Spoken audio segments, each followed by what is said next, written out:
All right, what's going on, everybody, and welcome to another NBA Draft Profile with Dr. Fantasy and my co-host, the Fantasy Caveman. We are continuing to roll through. We are at the late lottery, just outside of it, of prospects right now. Today, we're going to be talking about Nikola Jovic, 6'10", 210 pounds, out of Serbia.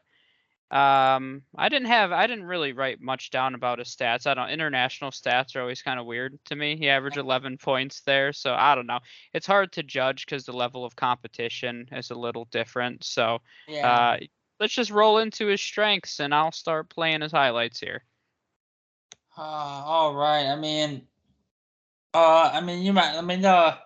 Yeah, the stats are kind of misleading. Like I wrote down, he shot. He's not a 41% from the field and 31% from three kind of guy. I don't. I think he might be a little bit better than that. But the number one thing that strikes out to me, similar to his last name counterpart in uh with Denver. He's a pretty good playmaker. I would say. The 3.6 assists he averaged doesn't really tell the whole story, which is part of the whole international stats. I think maybe they measure in like a different system or something, and the numbers are different, or that's how that works. I don't know. But he did have 5 assists per 36 minutes, which makes it sound a little bit better.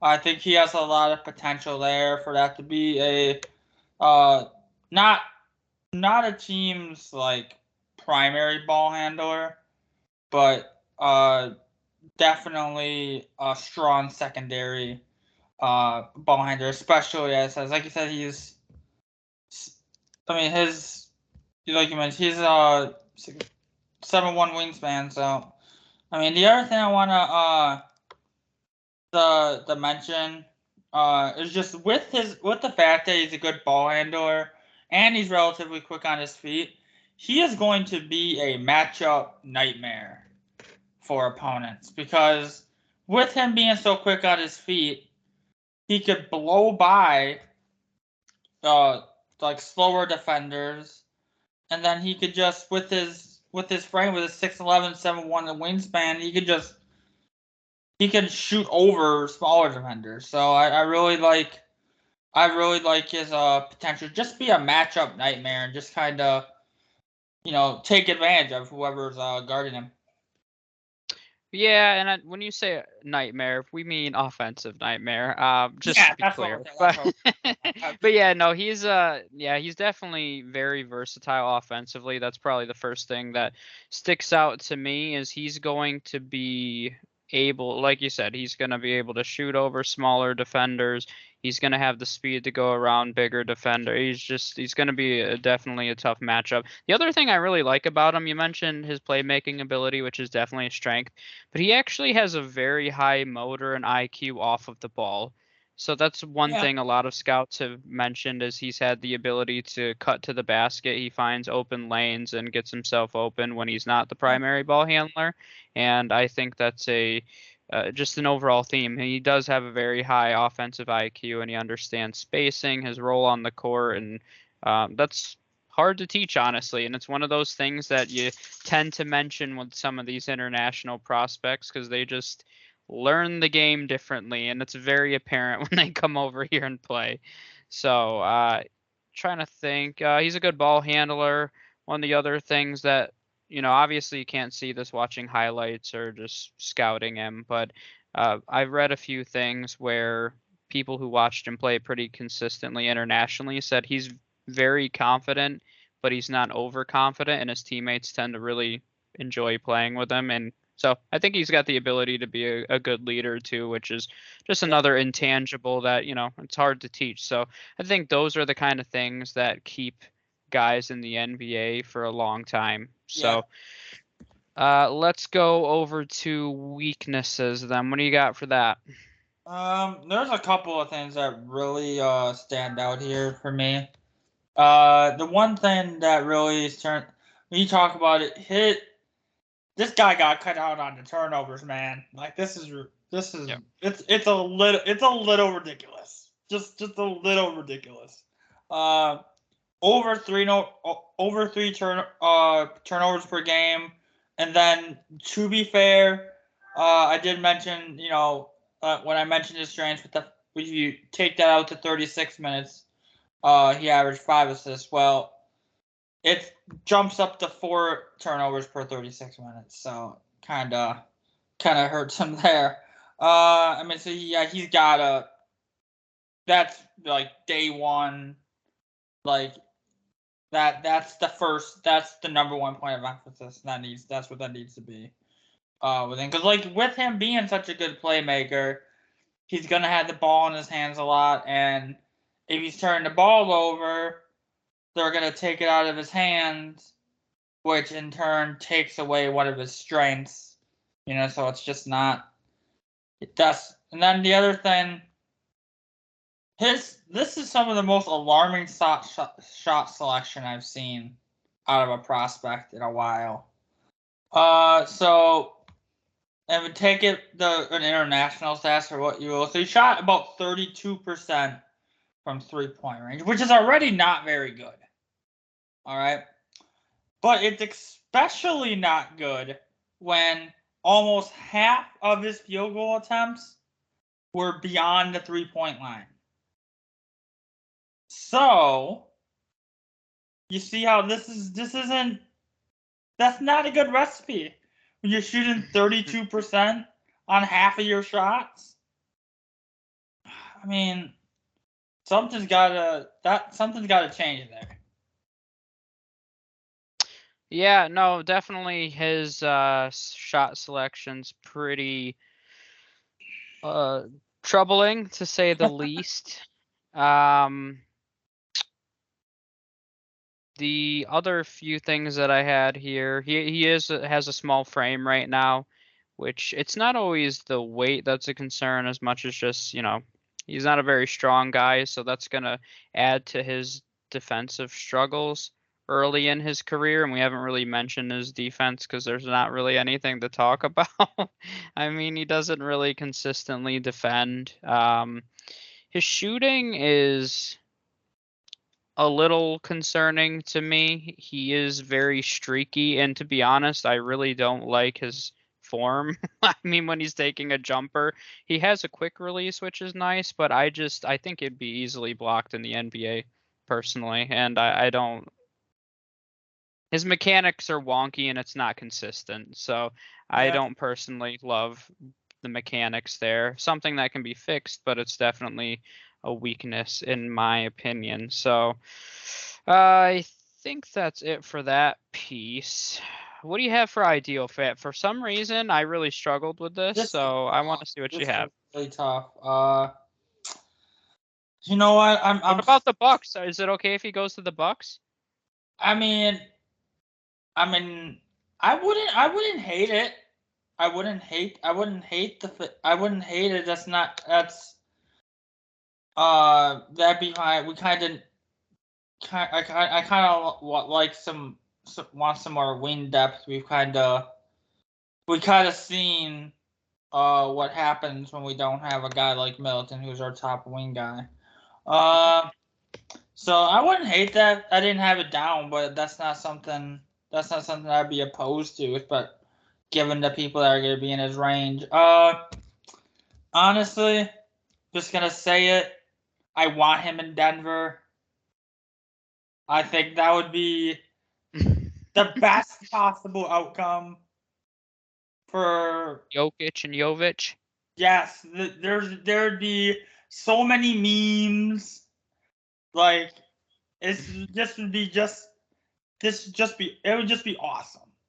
You're just saying that because you probably already made the memes. You're just waiting to release them. I mean, I plead the fifth. I mean, but on a more serious note, I'd like maybe think of a team like Dallas. I think the Mavs is an interesting fit.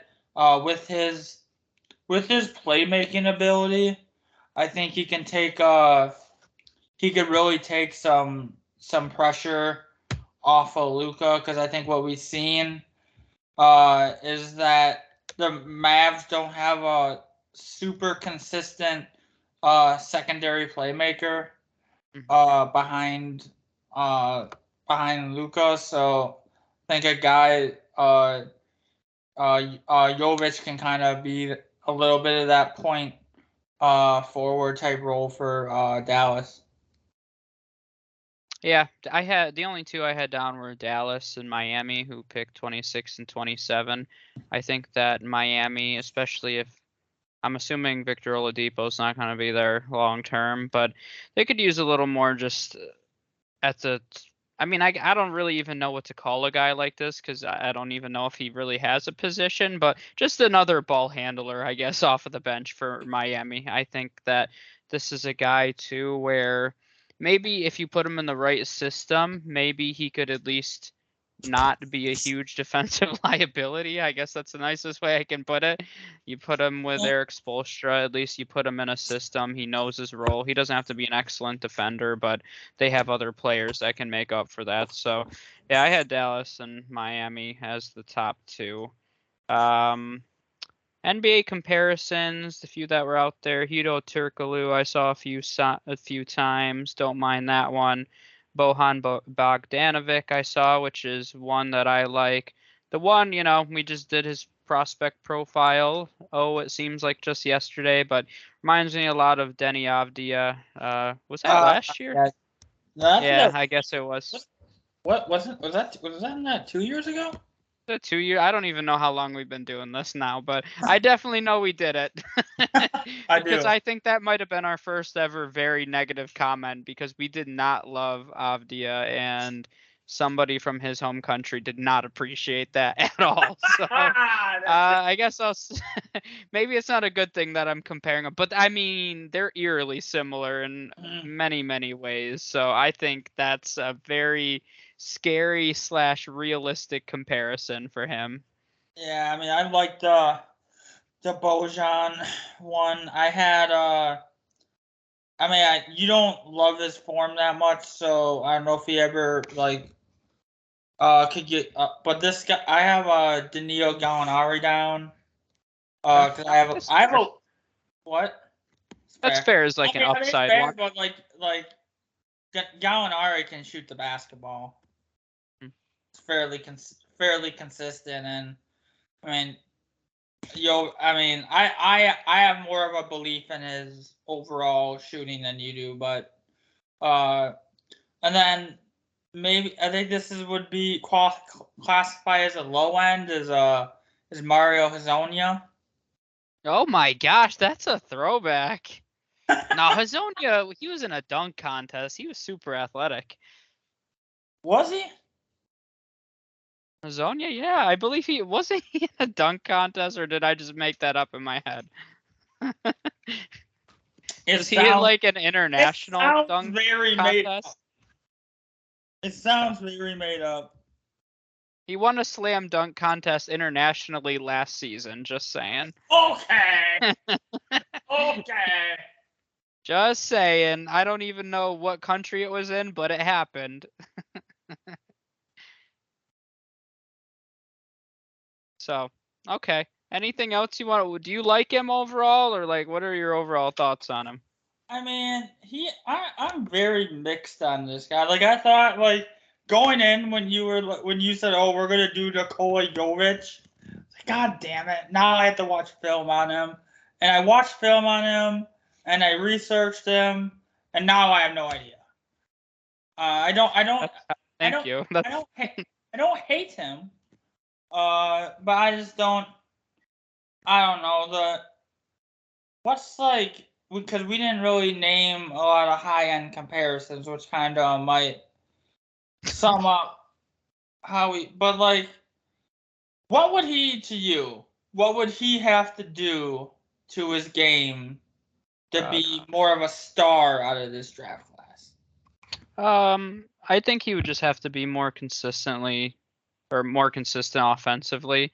I think that's the big thing to me is he's too streaky. He is erratic offensively as a ball handler right now and with the turnover concern. So he'd have to bring the turnovers down, consistently be able to make threes and blow by guys. And I do worry about that too because he's not athletic. And if you put an athletic enough guy on him, I do think as much as he could be a matchup nightmare, there's also going to be a good chunk of guys in the NBA that have no issue guarding him because they're going to be more athletic and stronger than him. And that's what I'm concerned about is I don't know if he has the athleticism, speed, the finesse to be good enough offensively to blow by guys. And I also am not confident enough in his jumper. So I personally am not a fan. I don't, and the range that he's going in, I've seen him go to the Spurs with their 25th pick a few times. That wouldn't upset me because I think he's a developmental guy. Maybe you put him with the right coach, like I said, with Miami or the Spurs. I don't think that's seems like a guy OKC would draft at this point. Well, that's not a good system, but yeah, I mean, even if he goes somewhere where he can develop and he sits for a few years, you see what happens. You never know, but I think I don't know if because he's not a strong defender. That's not his game. So realistically, his value in the NBA is being elite offensively, and does he have that kind of upside? I don't think so. I mean, I didn't like Avdia. I saw a lot in his game, and I stick by that as a comparison. Oh, okay. That's very. Are you just trying to get more negative comments? Yeah, I mean, if somebody watched this far, I appreciate it. So they really deserve something. And I mean, Avdia is still 21, by the way. Was a top 10 pick and showed some flashes last year. He started a few games. He averaged 8 points and 5 rebounds. So, not an elite player, but might have a role as a bench player in the NBA for a while. So, I don't think I see everybody because of the last name is going to want him to be a lot more. And that's just not what I think this is. So sorry to be, I don't know. I don't think I've been that harsh on anybody. So maybe I need a starting five and then a anti-starting five of guys that I just really hate. And I think he would be on there. So, ouch. Okay, that's it. We're going to end on negativity. We will talk about Mark Williams, who gets his second episode next time. Damn.